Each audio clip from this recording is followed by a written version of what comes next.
Hello, everybody, and welcome to tonight's presentation. My name is Lizzie Meister, and I'm the Public Programs Manager here at the Museum of the Southern Jewish Experience. We're located in New Orleans, Louisiana, but we are joined by folks near and far.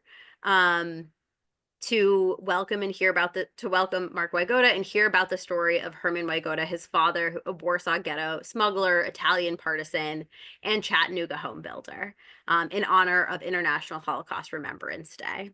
I appreciate everyone who's able to come to us virtually today. And I want to especially thank Mark for embracing this change in format. Whether you're in New Orleans, you're across the region, a lot of us were impacted by this winter storm. And so we're just thrilled we're able to still bring this presentation to you virtually via Zoom. So a little bit of housekeeping before we really get started. There will be a question and answer session at the end of today's program. Please pop your questions into the chat throughout the presentation and I'll read those out at the end. And a recording of today's presentation will be made available on YouTube in the coming days. So look out for that, and everybody who registered will get a notification when that's posted. So without further ado, I'd like to introduce tonight's speaker, Mark Wygoda. Mark is currently a member of the Speakers Bureau for the Center for Holocaust, Genocide, and Human Rights Education of North Carolina.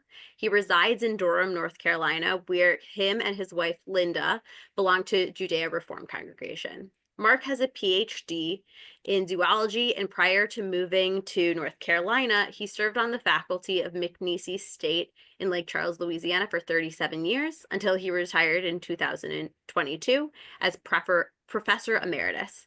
At McNeese State, he conducted research on tree frog physiology, which resulted in numerous professional journal articles and meeting presentations, and taught graduate and undergraduate classes. His university service included presiding over the faculty senate twice and heading the biology department for 20 years. While a professor, he spent a year editing his father's memoir of the Holocaust, which then was then published posthumously by the University of Illinois Press under the title In the Shadow of the Swastika. His experience editing the memoir motivated him to speak publicly about his father, Hermann Wygoda, a German-born Polish Jew who was a ghetto smuggler in Poland and later a partisan commander in Italy. After the war, Hermann was awarded a Bronze Star Medal for valor in combat by an American general and then immigrated to the United States, where he started a new life in Chattanooga, Tennessee. Mark began speaking about his father in Lake Charles at local schools, civic clubs, and religious organizations, but within a few years, he was also speaking at Holocaust commemoration events, schools, and museums across the country.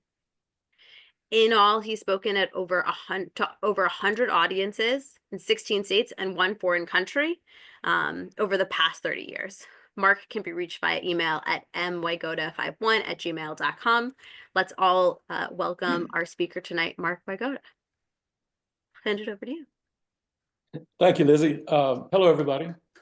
I moved here to North Carolina 3 years ago. As Lizzie mentioned, I lived in Louisiana for 37 years, but not once during that time did we experience a snowfall, anything like what just hit New Orleans on Tuesday night. So instead of being there at the museum, I'm here at my home in Durham speaking to you. I'm so glad to have so many folks watching tonight, including those of you who were supposed to be there watching me at the museum. I know you're online now. I'm grateful to all of you for wanting to hear me talk about my father's life in Europe during the Holocaust and his subsequent life in Chattanooga. Now, his life in Europe was one of defiance and resistance. He survived by refusing to bend to the Nazis' demands of Jews, and instead he lived and worked in the open, posing as a Catholic. At various times, he was a smuggler, a translator, a construction worker, before he was able to fight back actively against the Nazis as a partisan commander. After the war, he came to the United States, where he started a new life and a new family. I'll start with a brief introduction to his life in the US, and then I'll return to it later in the program. Slides going. Okay. This picture was my parents, Herman and Ray Wygoda, was taken on their wedding day in Chattanooga in 1947. That was about a year after he came to the United States. Within a couple of years, he established the Wygoda Building Corporation. And up until his retirement in 1971, he developed several subdivisions and built and sold hundreds of homes in the Chattanooga area. Now, when he met my mother, she was a secretary in her father's plumbing store in Chattanooga, and she was a widow with a 5-year-old daughter named Lois, who my father adopted after they got married. My other sister, Sylvia, seen here on the left as a baby, was born in 1948. And me, that's me on the right. I was born in 1951. Now, growing up, I knew next to nothing about my father's background before he came to the US, and that's because he never talked about it. And before I share that story with you, I'm going to tell you why he wouldn't talk about it. Now, this picture was taken on my 8th birthday, and look how happy I was, but look at my father. Look at his expression. He wasn't even looking at the camera. His thoughts were somewhere else. And I know now that on my 8th birthday, he was thinking about another son he once had, a son who was murdered in Treblinka when he was 8 years old. I distinctly remember the first time I ever learned the existence of Samuel, my half-brother. I must have been 3 years old. I was walking around somewhere in my parents' bedroom, and my mother was in there doing something, and suddenly I came face to face with this little picture that was in a frame on the nightstand on my father's side of the bed. And I turned to my mother and I said, "Who is that little boy?" Well, she turned around and in a very stern voice said, "That was your father's first son. He was killed in the war. Don't ask him any questions." So I didn't ask any questions. And later, I learned from my sister Sylvia, our father's entire family had been killed during the Holocaust. So I didn't ask any questions. And, you know, as a young kid, I was too scared to ask questions. And then later, as an adult, I still didn't ask him any questions because then I wanted to spare him the agony of remembering what had happened. The only time I remember asking him anything was when I was probably in the 4th grade of school, and the other boys out on the playground were talking about what their fathers had done during the war. So I came home that day and I said, "Daddy, what did you do in the war?" Well, we were in his office, which was in our home, and he opened a drawer and he pulled out this picture. That's him with the binoculars. This picture was taken during the war. He told me he was a guerrilla fighter in Italy, and I had no idea what he was talking about. So he explained to me that what he called guerrilla fighters were soldiers who fought behind enemy lines.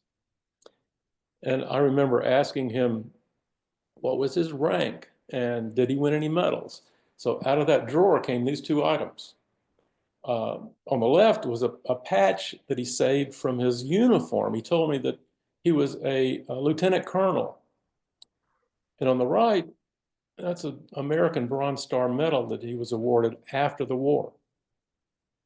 The only other thing I remember asking him that day was he ever wounded? And he said, yes, he was. He pulled up the pant leg on his right leg and showed me a scar on the back of his calf where the bullet had entered and then been removed.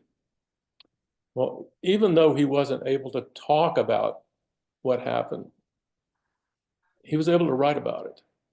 And his memoir of the Holocaust, if not the first ever written, it had to be one of the very first. He wrote it by hand in Polish in the beginning of 1945 while the war was still going on.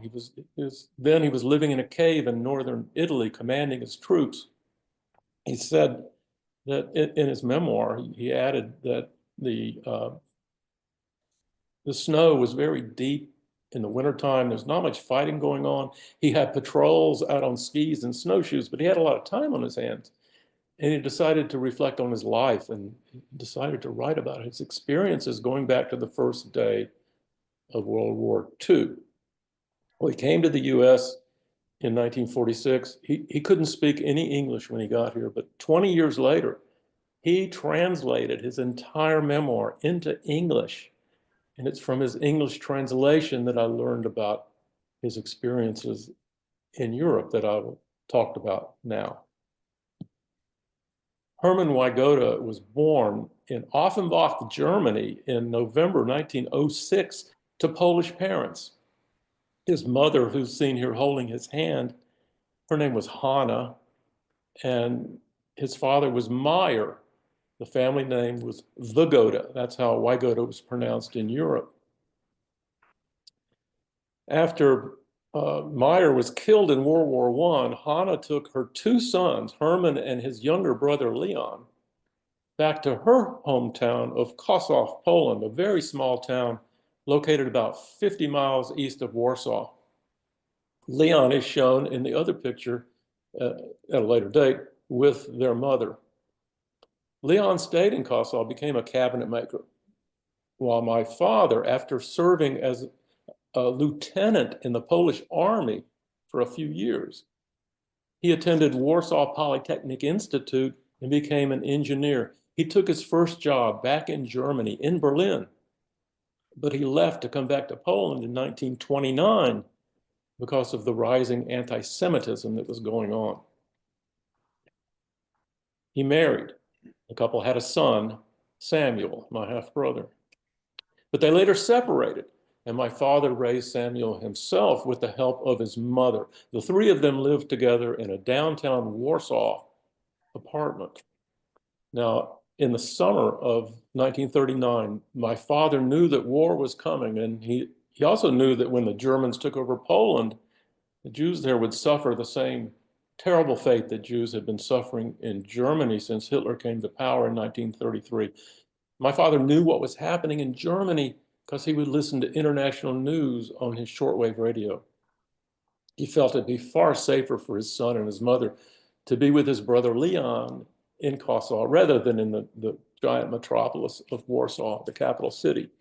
So he took them there and then returned to Warsaw where he worked. Well, the Germans invaded on September 1st, 1939. My father survived the bombardment of the city and the siege that followed, and he watched as the first German troops marched through the streets of Warsaw in their victory parade. Almost immediately, the Germans started issuing anti-Jewish laws that had taken 6 years to fully implement. Back in Germany, they were put into place in a matter of weeks in Poland. My father refused to obey them all. Instead, he went underground, so to speak, assuming the identity of a Catholic Pole, but not an ordinary Catholic Pole. No, my father posed as a Volksdeutscher. The Volksdeutsche were people who lived not in Germany, but in other countries. They weren't German citizens, but they had German ancestry, Aryan ancestry. He got away with it. He says in his memoir, due mainly to his language skills. He said he could speak German with no trace of an accent at all. And time after time, that saved his life. And also the lives of a few other people, including some people who lived in the Warsaw Ghetto. This is a picture of the Warsaw Ghetto. This was a residential section of downtown Warsaw that the Germans, surrounded by a masonry wall in 1940, ordered all the non-Jews to move out, and then all the other Jews living in Warsaw to move in there. But it wasn't just the Warsaw Jews who had to live in there. Jews living in outlying cities and towns and villages and just out in the countryside, they all had to move into this prison for Jews. That's what it was. Any Jew caught outside would be shot to death. Conditions in there were horrible. People were dying daily from disease and starvation. This part of town used to house about 160,000 people, but now there were 500,000 people crowded in there. My father became a smuggler to the ghetto. What he would do, he would get in there and leave with valuables like jewelry and furs and sell them to farmers in the countryside in exchange for food that he would smuggle back in. Now, in his memoir, He never really said exactly how he got in and out of that place, only that he used what he called secret passageways that were reserved for professional smugglers only. But he did write about what he saw when he walked the streets of the ghetto, the dead and the dying out on the sidewalks. He said every time he left, he wondered whether he had have the courage to go back in there again. But he kept going back. He said the ghetto pulled him in like a magnet. He kept up his smuggling operation for about 2 years. Then in July 1942, he had been away from Warsaw for a while. And then when he returned, this man, a friend of his name was Stanislaw Gorczyca. He was a real Catholic Pole. This man warned him that if he was going to go into the ghetto again, this time he needed to be extremely cautious. Stanislaw told him that strange things were happening at the Danziger railroad station. This was the station closest to the ghetto. The Germans appeared to be assembling all available freight cars there. And strangely enough, they were boarding up the air vents on those cars with barbed wire and heavy boards nailed from the outside. Of course, no one knew what was going on except, of course, the Germans. They knew. Well, nevertheless, my father went in. This time he said the situation was very different. There was a lot more tension in the air. And whenever a German patrol was spotted, everyone ran for cover. He asked the people what was going on. They told him that lately those patrols had been shooting into the crowds indiscriminately. Then he saw in the distance what looked like a large group of Jewish men and women being led by German police, and everyone fled. He barely made it through the doorway of an apartment building before the door was slammed shut behind him. Every once in a while, he managed to make his way through that crowded lobby to the door to look through one of the peepholes. And he said what he saw outside was a column of Jewish men and women being led by German guards, a scene such as this. He said the column was about 18 to 20 people wide, and it took about 40 minutes for this whole procession to pass by. Then he went back out into the street and continued on his way, only to be caught up in another crowd of people running like mad. This time he witnessed the murder of a young Jewish man out on the sidewalk by a Nazi SS officer who shot him in the back of the head. He said that convinced him it was just far too dangerous to be in there again. And so he left, never to go back in. What he had witnessed was the beginning of the deportation of ghetto residents. He assumed they were being taken to the railroad station and put in those freight cars, but he didn't know where they were going after that. And it was only later that he found out they were being taken to the Treblinka death camp. That was one of 6 death camps that the Nazis built in Poland where they were being killed. A few months later, he found out that his whole family, his mother, his son, his brother's wife, and 2 daughters, they had all been taken out of the Warsaw Ghetto where they were imprisoned and killed in Treblinka. And his inability to save them haunted him for the rest of his life. And that, as I've already indicated, he wouldn't talk about what happened. Well, sometime after that, he found himself working at a German military camp in Poland alongside another Jewish man, this man here. He was hiding in plain sight like my father, pretending to be a Catholic. This man's name was Leon Pedagal. And together, the 2 men made a very good team to help assure their mutual survival. Leon's contribution came from his skill as a photographer and an artist. That was his occupation before the war. And with his talents, he could alter stolen ID cards beyond detection. This is a fake ID card that Leon carried in 1943, and that's Leon's picture on it. Look how absolutely evil he looks in that picture. That was, of course, on purpose. Who would expect that was a Jew? My father's contribution came thanks to his language skill combined with his bold nature. He was incredibly bold. And I'm going to give you an example of how his talents saved their lives. They were warned that the Gestapo was interested in them, and they left that camp, got on a railroad train bound for Warsaw. Along the way, they were warned that the Germans were taking people off the train at a rail stop at a town called Lukow.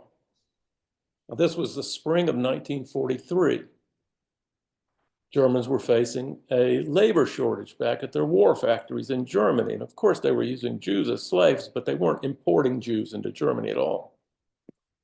So what they did is they resorted to making slave raids into Poland and taking away ordinary Polish citizens, not Jews, the regular Catholics, into slavery, taking them back to Germany. And that's what was happening in Lukow. At the last stop before Lukow, my father got out of the train, and he and Leon stood there on the platform looking around, and he saw in the middle of the train they were riding on, there were two passenger cars reserved exclusively for German citizens. And with no hesitation, my father entered one of those cars, Leon right behind him. Inside, there were 4 Germans, 2 civilians, 2 businessmen. He greeted them all with a Nazi salute. And he and Leon sat down and made themselves comfortable. Immediately, he started talking to the Germans, while Leon would sit there holding the side of his face, pretending he had a toothache because he didn't know much German, and he had a Polish accent. When the train arrived at Lukow, my father said he and the Germans were engaged in what he called a loud and lively conversation. This is the train station. It exists today. The train they were on was now parked on those tracks.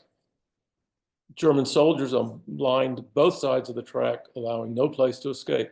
As soon as the train stopped, a loudspeaker came on, issuing orders, first in German and then in Polish. In Polish, the passengers were told, everyone out of the train, leave the doors to your compartments wide open. Take all your belongings with you. Report to the main waiting room in the station. Failure to obey, you'll be shot to death. But the message in German had been different. In German, the passengers were told, stay in your cars, lock your doors, don't let anyone in, we'll be leaving shortly. So it was those poor Polish folks were leaving the train. My father and Leon just sat there with the Germans. After a while, a conductor came by, apologized for the inconvenience, said they'd be leaving shortly, and he wished them well. And soon after that, the train took off for Warsaw. Next, the 2 men went to what has to be the last place you'd expect Jews to go to seek refuge in Nazi-occupied Europe. And of course, that would be Berlin. Why Berlin? Jews weren't supposed to go there. In his foreword to my father's memoir, published memoir, noted Holocaust historian Michael Berenbaum refers to this as going into the eye of the storm. In Berlin, they worked for a labor company owned by 2 German businessmen, both of whom were members of the Nazi Party. These men liked my father. They liked the work he did for them.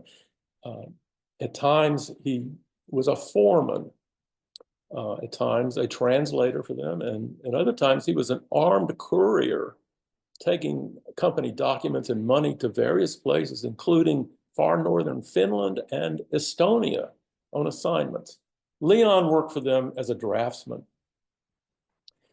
After 6 or 7 months, they figured that they were bound to be discovered sooner or later. They needed to get out of Germany as soon as possible.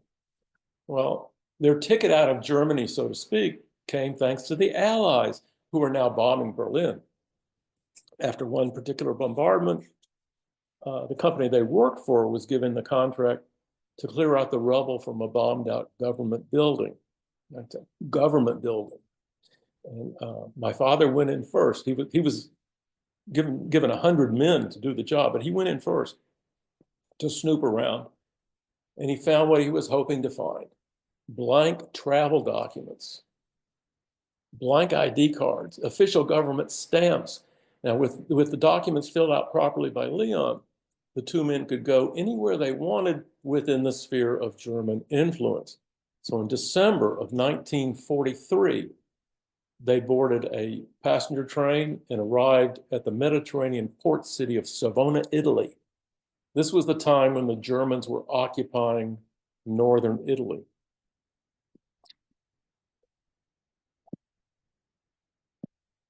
This is a contemporary photograph of Savona, Italy. There they worked for a labor company, a construction company specifically, and they felt relatively safe. Although my father wanted what he called complete freedom, and even though Leon tried to talk him out of it, he planned his escape to the island of Corsica. It was occupied by the Americans. He bought a motorboat. He hired 2 ex-Italian Navy men to navigate, and he acquired weapons on the black market. He said he wasn't going to be taken alive. But in the early morning hours of February 12th, 1944, he was arrested in his hotel room by the German secret field police. This was the military equivalent of the Gestapo.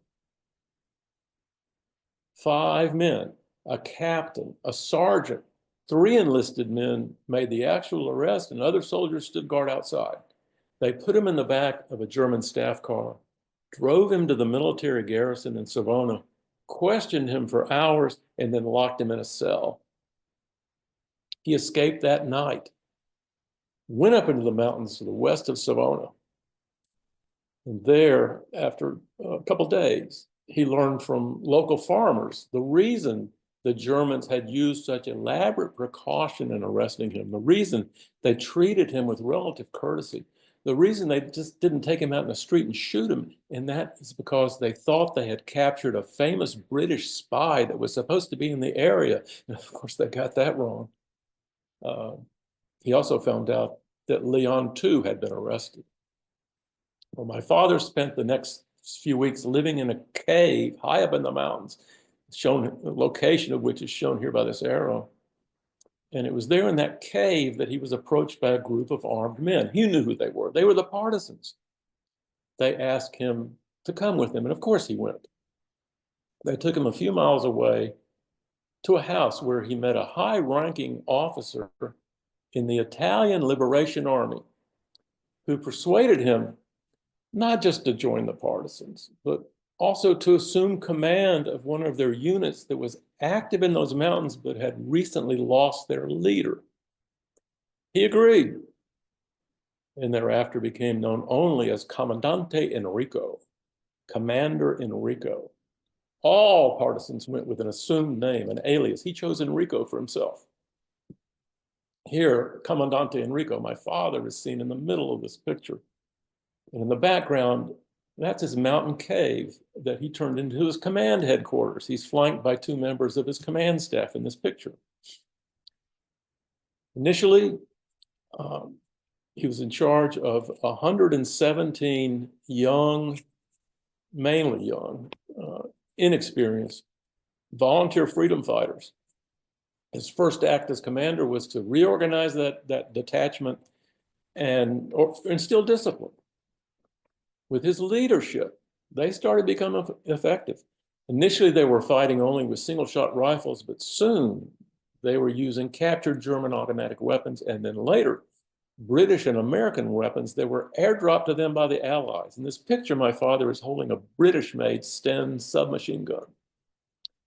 His forces planted mines and blew up some bridges, but mainly they aggressively attacked enemy convoys and troops that were passing through the mountains. As their success grew, so did their fame in the region, and more local Italians joined.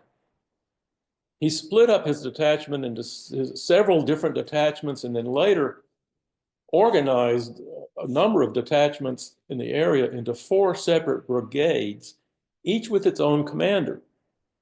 he himself assumed command of the 4th Brigade of the Garibaldi. He was in charge at that time of about 600 partisan men and a few women. Later, the high command ordered him to join those 4 brigades together into a unified fighting force, a division that he was ordered to command. And that's how my father became a division commander in the Italian Liberation Army with a force of about 2,500 partisans. On April 25th, 1945, he led his troops down out of the mountains and helped with the liberation of the city of Savona. This picture was taken a week later on May Day during a celebration in the town square. And you can see my father is wearing that military patch on his uniform that I showed you near the beginning. At this time, he was working for the city of Savona as a police inspector. The following week, the regular Italian army arrived. And here you can see my father transferring control of 200 of the partisans, well, actually, the duties of 200 of his partisans who were helping the police. He's transferring the policing duties from partisan over to regular Italian army. And with that accomplished, he tried to settle into a normal life as he could as a police inspector. Well, soon he began receiving awards and decorations, including this Certificate to the Patriot that was issued jointly by the British and the Italian governments. The last sentence translates, "In the reborn Italy, the bearers of this certificate will be proclaimed as patriots who have fought for honor and liberty." These are 4 separate ID cards that my father was issued over the next year for different purposes. These were the first legitimate ID cards that he had carried in 6 years. Then in June of 1946, this telegram arrived at the police station in Savona. It asked the person named below, my father, to report on the 25th of June to a certain address in Milan, Italy, to receive instructions regarding the receipt of an American Decoration for Valor to be awarded on the 26th. The last sentence says, he is advised to wear his partisan uniform. So my father went. And there you see in the middle of this picture, my father standing after he had been awarded the American Bronze Star Medal. This was during the ceremony by an American general. And that event, that award, persuaded him to seek a new life in the United States. And it also greatly facilitated his acquisition of a visa to come to the United States, which was hard to come by. Here, my father's name appears first in this manifest of alien passengers who sailed from Cherbourg, France, aboard the Ile-de-France ocean liner on November 15, 1946, bound for New York. The manifest shows his occupation simply as a worker, that he could read and write Polish, Italian, and German, and he was traveling on an immigrant visa. He arrived in New York 5 days later and soon reunited with an aunt in Chattanooga who had left Poland sometime prior to World War II. Initially, he and my mother operated a small grocery store, but soon he put his engineering skills to work by becoming a general contractor, specializing in the design, construction, and sale of homes. For the first several years of business, he would buy individual lots and build the houses on those lots. I mean, this photo of him was taken at one of his early construction sites, and that's a business associate with him.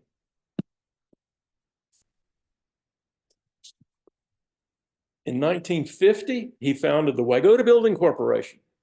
As shown in these articles of incorporation, the corporation was formed to purchase, hold, invest, develop, improve, manage, lease, sell, or deal in real estate, and so on. My father was not one to waste time. 2 days later, 500 shares of the Wygoda Building Corporation were issued, and you can see this first certificate of 15 shares went to my father, who was the corporation president. Another 15 shares went to my mother, who was the vice president, and no other shares were ever sold. And therefore, this corporation was totally private. In September 1951, 2 months before I was born, he completed our family home on Glendon Drive. Even though this was to be our home, he had an open house as advertised here in the Chattanooga Times in order to display his skill as a builder and help promote his business. As you see, he named the home Villa Bella. That's an Italian phrase which means beautiful country estate, even though the ad says it means beautiful home. Well, this home was certainly not a villa in the traditional sense. It was a nice house. Here he's sitting in an easy chair in his office, which was in our house, but had an outside entrance off the front porch. Now, notice his extensive library. Almost all his books were either history or philosophy. Also down below, you see a stack of blueprints, which was indicative of his business. Every Friday afternoon, his crew came there to get paid. He would be sitting behind his desk while his workers sat in chairs lined up in front of the desk. A few times when I was in elementary school, mainly, I was there during payday, waiting for my paycheck because I'd done some work for him at one of his construction sites. He always followed the same routine on payday, one that says a lot about his character and also his trust in his employees. This is a paycheck that he wrote to one of his workers. Kenneth Hill was his jack of all trades and handyman. He called Kennel, but to me, it was Mr. Hill. And I remember his routine on Fridays. He would say, Mr. Hill, and this was the first time he called him anything other than Kennel. Mr. Hill, how many hours a week did you work this week? And Mr. Hill would tell him. And then he would use his hand-cranked adding machine to figure Mr. Hill's pay, write him a check, never questioning his employees, never demanding or asking for any documentation. He did the same with me. Another indicator of his character comes from this 1952 character credit report, which said he owes nothing and is prompt in paying supply houses. He is thrifty and conservative in the way he operates. He has made money in past operations and that he handles finances well. Of interest is both that there was a racial descent category on this form back then, and that my father was listed as Hebrew. By 1954, he no longer bought individual lots, but instead purchased large tracts of land that he developed into subdivisions where he built houses. His first subdivision, which he called Sunny Hill Subdivision, was located, still located on top of a hill in the Brainerd section of Chattanooga. It consisted of 8 lots arranged around a street forming a circle. He named that street Wygoda Circle after our family. There on those lots, he built small duplexes, as shown here in this Google Street View. He maintained and rented out those duplexes.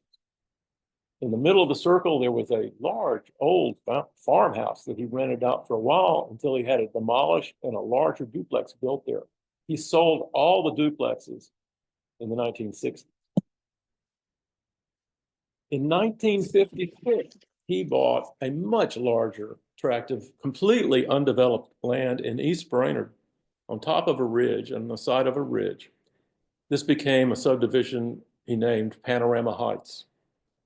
There he built close to 100 homes. He named the street on top of the ridge that you see on top of this plot, Panorama Drive. And he named the other streets after my sisters. That little connecting street in the center of this plot, he named that Sylvia Trail after Sylvia. It connected with that lower street on the lower part of the ridge, which he called Elaine Trail. That was Lois's middle name, Elaine. Here, my father is seen standing next to his 1956 station wagon outside the first house he built on a lane trail. His first houses were very small. This one less than 1,400 square feet of living area. But by 1959, his houses were much larger. This was about 1,800 square feet. That for sale sign on the right has the phone number MA 21457. That was our home phone number. MA stood for the Madison Exchange. Now, Sylvia Trail was not, and Panorama Drive, they weren't cut through the forest, graded and paved until many of the houses had already been built down on a lane trail. Here, my father was seen in a 1959 photo standing on Sylvia Trail before it got paved. Now, the homes on Panorama Drive, that street up on the top of the ridge, they were much larger, had additional features like fireplaces. Here, that's me holding the snowball in my hand, and my mother and my sister Sylvia were standing on the front porch of a home for sale in 1962. Now, I remember this particular house very well because it's the only house that my father ever built that had a fallout shelter in it. The fallout shelter was right under where we were standing. It had an entrance to it from inside the basement. Now, he built this home during the Cold War after the government started promoting the idea of home fallout shelters. While he was still building homes in Panorama Heights, he developed a second, smaller subdivision about 5 miles away, which he called Meadowbrook Heights. In 1960 is when he started that one. It had about 50 lots in it. This is a Google Earth view of Meadowbrook Heights today. He named the main street there Marco Circle, after me. But he used the Italian version of Mark instead of the English. The last two homes he built in Chattanooga were on Panorama Drive. They were large homes, about 3,500 square feet, and they were both exquisite. Recall I told you he named our home on Glendon Drive, Villa Bella. This is the only other house he built that he named. He called this one the Olympian. And that has to be because of this Greek-inspired water fountain that he installed in the foyer, which you see here of the house. Those two people, by the way, that's my sister Lois and her husband Mike. This was the other home of the last two he built in Chattanooga. This was to be our new family home. It was right across the street from the Olympian. I only have two pictures of the interior of this house, and I'll show them to you. This one was in our formal living room. And you see my parents, they're getting ready to go to some formal event somewhere. When this house was being constructed, my father took a trip to a quarry in Alabama where he personally selected and brought back the marble slabs that you see on the front of this fireplace. Now, the fireplace downstairs, it wasn't quite this elaborate. And here my father is seen in his office, which was downstairs. It was here in 1966 when he was semi-retired, as he called it. He translated his Polish Holocaust memoir into English. I remember he would be down there every night translating his words into English and writing them down on long yellow legal pads, occasionally consulting a Polish-English dictionary. It took him about 3 months to complete. In it, he added that he had translated the memoir to acquaint my children with the often tragic experiences that I survived. A year after he translated his memoir, retired United States General Mark Clark, he was the one who had awarded him the Bronze Star in Italy. He came through Chattanooga on a speaking tour, and my father met him after his speech. It was from this newspaper article that appeared the next day in the Chattanooga News Free Press that the people of Chattanooga first learned of his background because, like I said, He never talked about it. In 1971, he retired completely, and he and my mother toured Europe in a rented car, driving to places in Germany and Poland and Italy where he had lived. In Savona, Italy, he reunited with partisan veterans who had served in his division. Just look how happy he was to be with them again. In 1972, he and my mother moved to Florida, where he built their home in Cape Coral. The fact that he was able to build this house by contracting out all the labor, having no crew of his own, in a town that he just moved to, indicates he really knew how to get things done. And that was a trait that had followed him all through Europe and the United States. Now, always following through with all his endeavors, the next year he officially ended the Wygoda Building Corporation.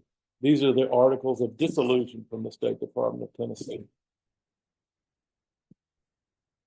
Hermann Wygoda had become a United States citizen on April 29, 1952, 5.5 months after I was born. He was a true patriot.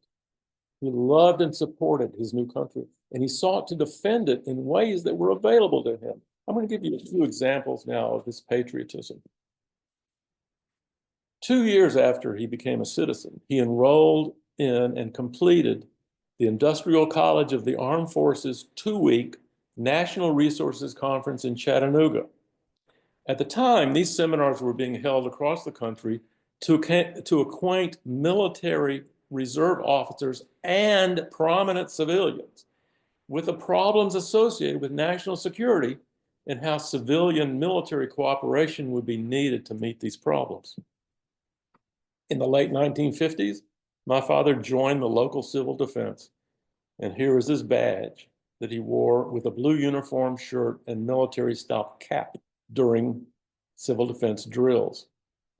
I remember my mother once took me into downtown Chattanooga in her car, where she pointed out into the middle of the street, and there was my father in his uniform directing traffic.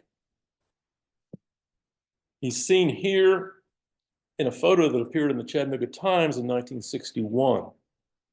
That year, he, along with 15 other businessmen, attended an 8-week Freedom versus Communism citizens course sponsored by the Greater Chattanooga Chamber of Commerce. And here's a final example of his support for our country. In 1968, he spoke to the Chattanooga chapter of the Women's Council of the National Association of Real Estate Boards about their Speak Up for America project that was designed to instill patriotism in school children. As part of his speech, he was quoted as saying, "One could stay here and without tiring, extol the glories of this wonderful place in the globe named America." I'd like to close with a few words about our family life. This photo was taken during the rehearsal dinner that preceded my sister Lois's wedding. We were a close family, and we spent many good times together, especially on family vacations. We spent the summer months in a cabin my father had built on Lake Chickamauga near Chattanooga. There he spent hours fishing from the dock or out in his boat, a boat he also used to teach all three of us how to water ski. Also during the summer months, he would load us up in his station wagon and take us around the country to experience what he called our great nation. We visited the Golden Gate Bridge and Mount Rushmore. We saw the Liberty Bell, the Alamo, the Grand Canyon. We went inside the Empire State Building, the Statue of Liberty, and the White House. We swam in the ocean in Florida, as well as the Great Salt Lake in Utah. We saw the giant sequoia trees in Yosemite and the saguaro cacti in the Arizona desert. There were these, as well as many other trips we took as a family. We belonged to Mitzvah Congregation, the Reformed Temple in Chattanooga. All three of us attended Sunday school, and we were confirmed there. As a family, we regularly attended High Holy Day services, occasionally Friday night services as well. And each year at Passover, we had our own family Seder, led by my father, who made his own gefilte fish from the fish he had found. Although I was told that very few congregants were aware of it, my father had designed, built, and donated the gates to the Mitzvah Cemetery, where he was laid to rest in 1982, joined by my mother in 2000. My father, Hermann Wygoda, was a Warsaw Ghetto smuggler, an Italian partisan commander, and an American home builder, patriot, and devoted husband and father. May his memory indeed be a blessing. I'd like to thank you all for listening to me tonight, and especially thank the Museum of the Southern Jewish Experience for having me. I know everybody's clapping for you from their own little homes across this country. Thank you so much for sharing your father's story. Fascinating person, fascinating. And you, okay, fascinating. Yeah, so, I saw one question pop through the chat. I have some questions, but I'm sure folks are gonna get some as well as we kept going. So the first question I see is from Fred. How did the Italian commander know that your father was qualified and able to lead a partisan unit? A couple things. He had just escaped from the German military jail, and he was wearing sort of a uniform when he did it. The German government, their labor force was called the Organization TOT, T-O-D-T, I think it was called. And it was like a paramilitary force. So working for that company in Berlin, he wore this paramilitary uniform as all the main people did in that workforce. So he had a military bearing, sort of. He escaped from the military jail, and he doesn't mention it in his memoir, but I'm sure that commander talked to him quite a bit before he was offered the position, and found out that he had military experience back in Poland. Like I mentioned, he had been a lieutenant in the Polish army. He does say in his memoir, at first he couldn't understand why they wanted him to be a leader, but then they made it pretty clear that after this detachment commander had been killed in battle, there was a controversy as to who would lead that group. Varying factions wanted to become a leader from this group, and there was a stalemate. And I think they figured an outsider would be the best one to do. Bruce asks, and I'm also curious, what happened to Leon? Oh, Leon. Leon survived. He knew he was going to be arrested because my father was arrested that morning. And so he smuggled a small file into jail with him. And he was put in a cell on the second floor. When my father was down in a cell on the first floor, they didn't know each other was, where they were. And every day, well, my father escaped that same day, but every day when the American bombers would fly over Savona on their way to a bombing mission somewhere, and the guards would go hide in the bomb shelters, he would whip out that little file and just start sawing the bars on the window of his cell. And after a number of weeks, when he was about ready to push the bars out, there were some painters down in the courtyard, and they ran off to the bomb shelters with the guards, and they left their ladder laying down there below.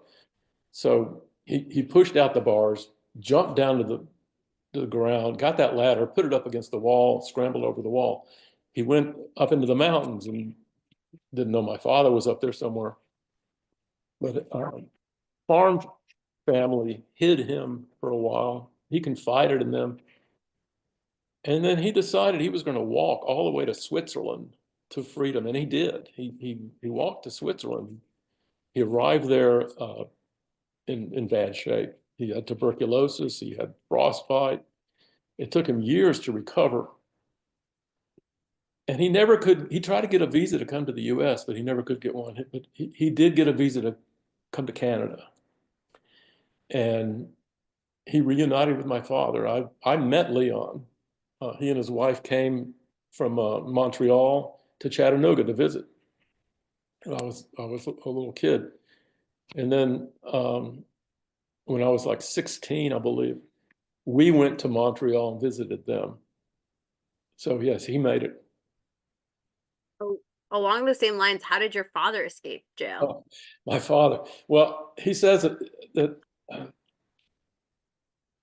when they took him to the military garrison and they questioned him, for a long time, and then they turned him over to the jailer, who he knew because when he and Leon first got to Savona, there was no place for them to stay, no hotel rooms were available, and the company that they reported to for work, and he set this up in advance as if they were being sent from Berlin, put them up in the military barracks for a while, and he got to know this guy, so he knew the guy, and he stood there. The guy was behind his desk. My father was standing there. My father said he pulled out his wallet and gave the man all his money. He said, "This is yours," and took out that little picture of Samuel that I showed you and said, "Can I keep this? This is my son back um, in Berlin with my wife, and I'd like to keep it." So the jailer let him keep the picture. That's how we had that picture. Um, and then he pulled everything out of his pockets and his pants and left the pants pockets inside out so the jailer could see there was nothing left in his pockets. And he wasn't searched. Those circumstances, he wasn't searched. So they put him in this jail cell with two other prisoners. They were both deserters from the German army. And he tried to talk to them. They were suspicious of him at first. Then they let them out for lunch to eat and walk around in the courtyard for a while. He looked around and tried to figure out how to get out of there. And then back in the cell, he showed him the gun that he had smuggled in. Because I said they didn't search him. And he said he always wore a gun strapped behind his right knee under his trousers. It must have been a very small gun. And he convinced them they needed to get out of there, that they were either going to be shot or sent to the Russian front where they'd be killed anyway. So what they did is he didn't come out to eat dinner. He just stayed in the cell on his cot. And then he said they waited till 9 o'clock at night when after the guards changed. He started moaning, and one of the Germans went to the door and called the attention of the jailer to, "This man's sick, you've got to come in." So this man just opened the cell and walked in, came up to my father, who pulled the gun on him. My father knocked him out with a gun. And they took his keys and went out into the courtyard. And my father had formulated his escape plan in terms of how to get out of that courtyard earlier. There was an outhouse, a latrine, right next to the wall. And so he opened that door. The door came against the wall, and they used that door as a ladder to climb up to get to the top of the wall, and they scrambled over the wall. And then he went back, he went into the mountains after that. What an escape. There's a few more questions in the chat, but in the interest of time, I'll ask this one. Okay. From Sally. She shares, based on your beautiful story, your father clearly loved this country. What might have he thought of all the things that are happening in this country today? What might he have thought? Mm-hmm. Oh gosh. It's hard to say. Politically, he was so pro-American that it's really hard to say whether he would have just stayed with whatever the current situation in terms of our government was, or but I have a feeling if he didn't like what was happening, he would come out against it. But I can't really, like, for example, initially he was not against the Vietnam War. He was, sort of a supporter. But when I went off to college and he saw that I might be drafted, he turned against that war right then and there. Uh, but it's really hard to say how he would have felt. Um, where you have so many stories, I'm sure there's so many other stories to share. Where can people get your father's memoir? Ah, yeah, it's been published. This is it. It's called In the Shadow of the Swastika. Um, my father, I edited it, his English translation. I put myself down as an editor. He's the author, and it's available from the publisher, University of Illinois Press, but also it's on Amazon.com. If you just search for Hermann Wygoda, um, if the hardback is out of print, this is the paperback. The hardback's out of print. There's some booksellers that sell the hardback, but Amazon itself, they sell this paperback. Fantastic. I know there are more questions to ask, and there's a lot of well wishes for you in the chat. Seems like maybe some families also in the audience, which is one of my favorite things about this museum, the Museum of the Southern Jewish Experience. We're telling family stories, we're connecting families, whether it's your actual family or people who have similar life experiences as you. So thank you so much for sharing. If anybody's in the St. Louis area, Mark is going to be at the St. Louis Kaplan Feldman Holocaust Museum on February 9th. And you can find more information about that event at this link that I am popping into the chat right now.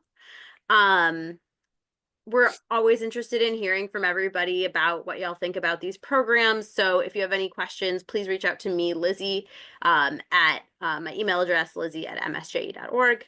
And then I'm just going to quickly plug a few upcoming events here at the museum, both virtually and in person. So just in the next month, we have 3 programs. The next upcoming one is a kids program, so grandkids, your own kids, neighbor kids, what have you. We're celebrating our 3rd annual King Cake Challah event on February 2nd. That's a Sunday from 1:30 to 2:30. So 3 to 12-year-olds, maybe a little older, maybe a little younger, also welcome. We're going to decorate mini challah king cakes, enjoy snacks, do crafts, and do something a little Jewish for Mardi Gras. On Wednesday, February 12th at 6 Central, we're going to explore Judaism's environmental ethics with Rabbi Micah Streifer of Lost Oak. This is a virtual program, so everybody is welcome, and we're using the southern region as examples and exploring what Judaism has to say about a relationship to the planet and how we learn from those traditions to think, act, pray, eat, and live in ways that are more in touch with the earth. And then finally, just eking in that little month-long stretch is our Challah King Cake Happy Hour, which is Thursday, February 20th from 5:30 to 7:30 at the museum. We'll sip, mingle, and decorate king cake challahs at the museum, celebrating Mardi Gras for those 21 plus folks. We also have a variety of other upcoming programs. Please keep up to date with us via our newsletter. And our programs would not be possible without y'all's generous support. So please visit msje.org/support to learn more. I want to say thank you so much to Mark for sharing your father's story. Impactful, beautiful, and in honor of his memory. So thank you all so much for being here today, and I hope you have a really wonderful rest of your evening. Thank you. Thanks, everyone.